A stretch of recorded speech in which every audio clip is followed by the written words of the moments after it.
بہت کمزور ایک صحابی نے یہ کہہ دیا اپنی زبان سے کہ آپ تو کہہ رہے ہیں کہ جگہ آزادی کر لو، ہم آپ سے کہتے ہیں کہ ادھر کی زمین کا جو آخری کنارہ ہے، اس آخری کنارے پر جو پھل ہے،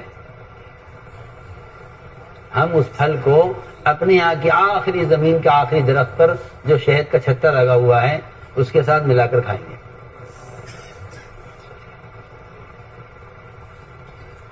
کس نے کہا یہ؟ صحابی نے کہا۔ میں نے کہا جی زمین آزادی کر لو، آدھی زمین آپ کی، ادھر کی زمین آپ کی، ادھر کی زمین ہماری، اور دریائے دجلہ آدھا دریا آپ کا آدھا دریا ہمارا، کھاؤ پیو موج سے رہو۔ نہیں، آپ سن لیجئے، ہم تو یہ کہتے ہیں کہ آپ کی جو زمین کی کا درخت آخری درخت ہے اس پر جو شہد کا چھتا لگا ہوا ہے، ہم آخری درخت کے پھل کو اس سے ملا کر کھائیں گے، یعنی یہاں کی زمین کا آخری کونا، ادھر کی زمین کا آخری کونا سب ہمارا ہے۔ یہ ایک صحابی نے کس سے؟ ایک مشرک سے۔ سنو تو صحیح،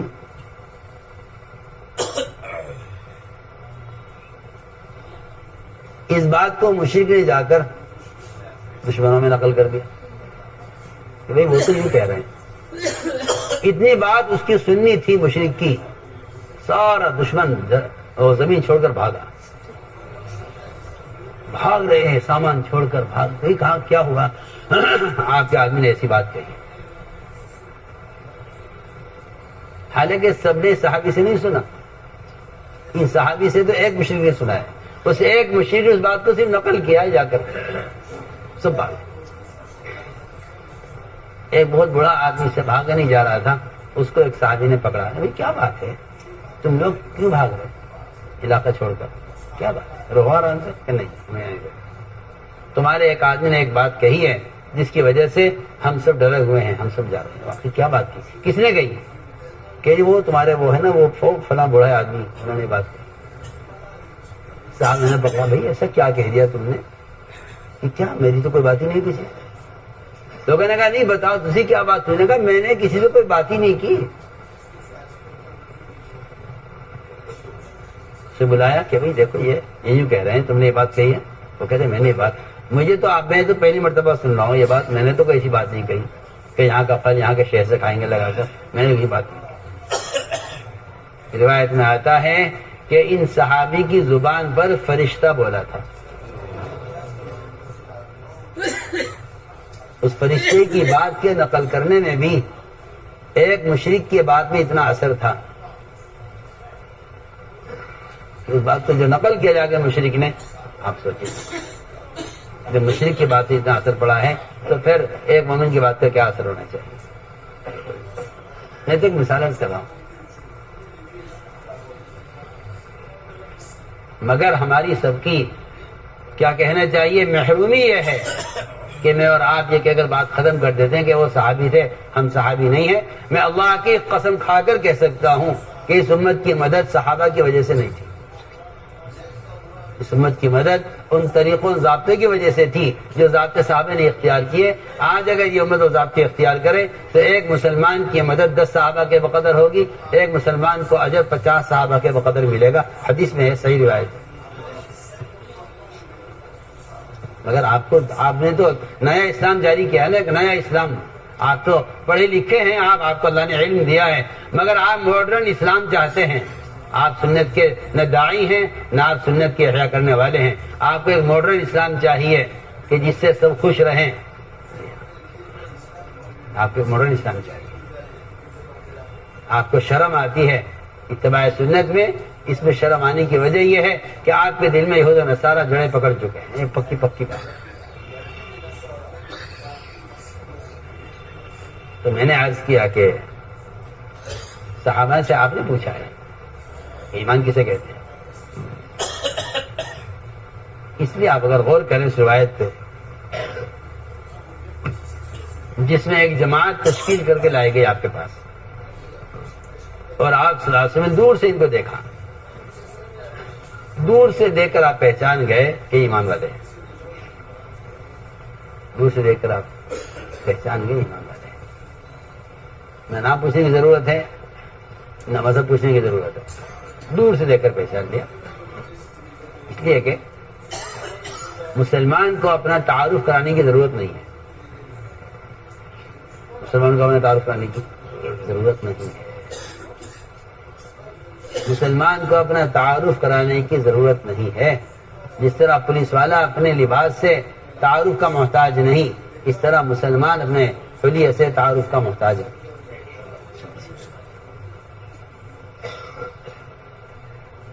آپ دوسرے دیکھ کر سمجھ گئے کہ ایمان والے ہیں. آپ نے سوال کیا ما انتم, یہ سوال اس کا نہیں تھا کہ آپ کون لوگ ہیں. صاف ہے روایت کے اندر یہ سوال اس کا تھا کہ اگر آپ ایمان والے ہیں تو پھر آپ کے ایمان کی دلیل کیا ہے. یہ سوال اس کا تھا. وہ تو نظر آ رہا کہ ایمان والے ہیں, فرمایا ایمان والے تم ہو, نظر آ رہا ہے صاف, لیکن تمہارے ایمان کی حقیقت کیا ہے. انہوں نے ایمان کے سوال میں ایمان کو بیان نہیں کیا بلکہ ایمان کی علامتیں بیان کی. ایمان کی علامتیں بیان کی, ایمان نہیں بیان کیا, ایمان کی علامتیں بیان کی. سب نے ایک زبان اور 7 آدمیوں کی جماعت تھی, سب نے کہا جی ہم سب ایمان والے ہیں. فرمایا کیا دلیل ہے؟ کہ جی دلیل یہ ہے کہ ہمارے اندر 15 خصلتیں ہیں. ہمارے اندر 15 خصلتیں ہیں. سب سے پہلی بات تو یہ ہے کہ 5 باتوں پر ہمارا ایمان ہے. 5 باتوں پر ہمارا ایمان ہے. ہم ایمان لائے ہیں اللہ پر. کہ اللہ پر ایمان لانے کا مطلب یہ ہے کہ ہم نے کبھی اس کے غیر کو وہ درجہ نہیں دیا. ہم اللہ پر ایمان لائے ہیں, اس لیے ہم کسی بھی معاملے میں اس کے غیر کی اطاعت اور اس کے غیر کو ہم رب نہیں مان سکتے. میں شروع میں کہہ چکا ہوں کہ اللہ کے غیر کی اطاعت, اللہ کے غیر کو رب ماننا ہے. پہلے شروع میں کر چکا ہوں. پہلی بات تو یہ ہے کہ ایمان لائے ہیں اللہ اور ایمان لائے ہیں اس کے فرشتوں پر اور ایمان لائے ہیں اس کی کتابوں پر. اس زمانے میں مسلمان کا خیال یہ ہے کہ قرآن کو وحی ماننا یہ قرآن پر ایمان لانا ہے. سنا جی آپ سے کچھ کہہ رہا, تو جو میں آپ سے کہہ رہا ہوں نا بار بار کہ ایمان ایمان, میرے اور آپ کے اس زمانے میں مسلمانوں کا خیال یہ ہے کہ قرآن کو آخری کتاب سمجھنا اور قرآن کو آسمانی کتاب سمجھنا اور قرآن کو محمد صلی اللہ علیہ وسلم پر نازل ہونے والا, قرآن کو نبی پر نازل ہونے کا اقرار کرنا, اس کو قرآن پر ایمان لانا کہتے ہیں.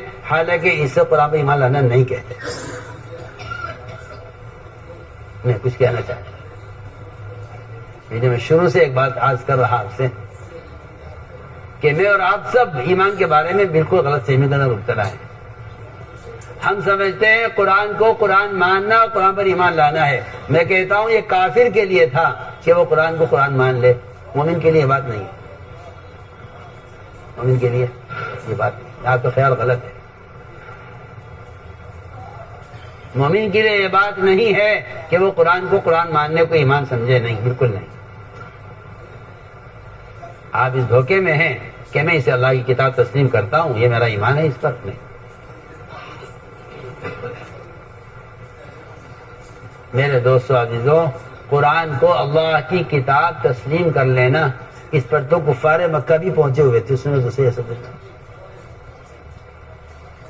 کون؟ کفار مکہ. جس ایمان سے میں اور آپ مطمئن ہیں نا کہ ہاں بھائی قرآن اللہ کی کتاب ہے, ہم مانتے ہیں اس کو. قرآن کو اللہ کی کتاب تسلیم کرنے پر تو کفار بھی آئے ہوئے تھے. آپ کہاں سو رہے؟ آپ قرآن کو قرآن ماننے کو قرآن پر ایمان سمجھتے ہیں؟ قرآن کو آخری کتاب آسمانی ماننے کا آپ اس پر ایمان لانا سمجھتے ہیں؟ حالانکہ اس بات پر مشرکین مکہ پورے آئے ہوئے تھے. اور آپ کا خیال یہ ہے بھائی ہم قرآن کو اللہ کی کتاب مانتے ہیں لیکن ہمارا قرآن پر ایمان ہے؟ نہیں، یہ آپ کا ایمان یہ ہے ہی نہیں، آپ سے اس کا مطالبہ ہی نہیں ہے، آپ سے اس کا مطالبہ ہی نہیں ہے۔ اس کا مطالبہ تو کافر سے تھا کہ آپ اسے اللہ کی کتاب تسلیم کریں، اور کافر اس پر پہنچے ہوئے تھے، مشرکین مکہ خوب جانتے تھے کہ یہ آسمانی کتاب ہے۔ سنیے آپ، ایک نہیں سینکڑوں قصے سنیے آپ۔ جس شاعر کا شعر سب سے زیادہ عمدہ مانا جاتا تھا، اس کا شعر بیت اللہ پر لٹکایا جاتا تھا۔ سورہ کوثر نازل ہوئی، 3 آیتیں، سب سے مختصر صورت، تمہارے علی لے جاؤ یہ کعبے پر لٹکا دو۔ وہاں تو بڑے بڑے شاعروں کی لمبی لمبی غزلیں وہاں لٹکی ہوئی ہیں، کہا نہیں علی جاؤ کوثر لٹکا دو وہاں۔ سورہ کوثر لٹکائی گئی، سارے کافر شاعروں نے اپنے اپنے اشعار اتار لیے وہاں سے، اور یہ کہا کہ آج تو محمد صلی اللہ علیہ وسلم پر اتنی بلیغ صورت نازل ہوئی ہے کہ اس نے سارے اشعار فیل کر دیا ہمارے سارے اشعار۔ سورہ نجم نازل ہوئی، سورہ نجم کا اسلوب کفار سن کر حیران ہو گئے، کہنے لگا آج تم پر وہ صورت نازل ہوئی ہے، ہماری آج تک کی ساری شاعری ہمیں فیل کر دی۔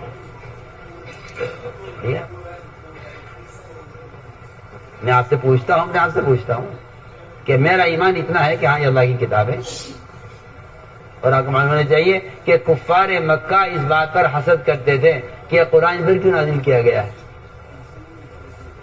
قرآن پر آپ بتائیں، وہ قرآن کو کچھ سمجھتے ہوں گے تبھی تو کہہ رہے یہ بات، سنیے نا آپ، انہیں حسد ہے اس پر، وہ قرآن میں خود اللہ نے بیان کیا ہے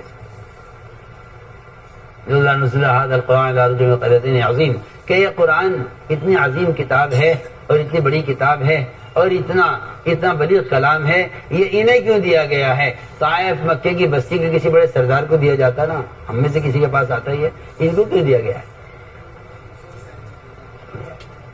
وہ قرآن کچھ تو سمجھتے ہوں گے۔ آپ صرف قرآن ہونے پر ایمان لانے کو آپ سمجھتے ہیں کہ ہمارا کمال ہے۔ ہم کہتے ہیں یہاں مشرکین مکہ پہنچے ہوئے تھے، جہاں آپ پہنچ کر مطمئن ہیں وہاں کفار مکہ پہنچے ہوئے تھے۔ سوچیے، ورنہ آثار نے صاف فرمایا، روایت میں صاف ہے، آپ نے صاف فرمایا، غیبت کرنے والے سے فرمایا کہ تمہارا قرآن پر ایمان نہیں ہے، صاف فرمایا، قرآن من استحل محارمہ، جس آدمی سے غیبت ہو گئی آپ نے فرمایا کہ تمہارا قرآن پر ایمان نہیں ہے۔ آپ بتائیے آپ کیا کہیں گے؟ آپ کہتے ہیں اس سے تو کمال ایمان مراد ہے، چھوڑی کوئی بات نہیں، غیبت کر لیجئے کیونکہ اس سے تو کمال ایمان مراد ہے۔ ارے وہ کمال ایمان کا آپ کو مکلف کیا گیا ہے نا، اگر آپ غیبت سے بچتے ہیں تو آپ کو قرآن پر ایمان ہے، اور آپ کہتے ہیں نہیں قرآن کا قرآن ہونا ایمان ہے، ہم کہتے ہیں نہیں حرام سے بچنا ایمان ہے۔ آپ سوچیں نا، فرق دیکھیں، آپ جس سطح کے ایمان پر اٹکے ہوئے ہیں، آپ قرآن ہونے کو ایمان کہتے ہیں، ہم کہتے ہیں قرآن کے حرام سے بچنا ایمان ہے، ورنہ قرآن ہونے پر تو مشرکین مکہ بھی یہ پہنچے ہوئے نا، آپ سے عرض کر چکا ہوں۔ ہمارا قرآن پر ایمان ہے، اللہ کی کتاب پر ہمارا ایمان ہے، اور آخر کے دن پر ہمارا ایمان ہے، تقدیر پر ہمارا ایمان ہے۔ تقدیر پر ایمان کسے کہتے ہیں؟ تقدیر پر ایمان اسے کہتے ہیں، تقدیر پر ایمان اسے کہتے ہیں کہ آپ اللہ کے فیصلے پر اپنی رضا ظاہر کریں، نفع ہو یا نقصان۔ اگر مسلمان کے لیے نفع اور نقصان میں اللہ کی حمد برابر نہیں ہے تو یہ نہ کوئی خیر حاصل کر سکتا ہے نہ کسی شر سے بچ سکتا ہے۔ خیر، اللہ سے خیر لینے کا راستہ یہ ہے کہ تم اس کے اس فیصلے سے راضی ہو جاؤ جو فیصلہ تمہاری چاہت کے خلاف ہوا ہے۔ اللہ تعالیٰ مومن کی چاہت کے خلاف حالات لاتے ہی اس لیے ہیں کہ ہم سے راضی ہے ناراض ہے۔ اگر راضی ہو تو ہم بالکل حالات بگڑتے ایسا پلٹتے ہیں حالات کو کہ شر میں سے خیر نکل کر نظر آتی ہے۔ اور اگر یہ شکر نہیں کرتا تو ہم خیر لاتے لاتے ایسا حالات بدلتے ہیں کہ خیر میں سے شر فوراً سامنے آ جاتا ہے.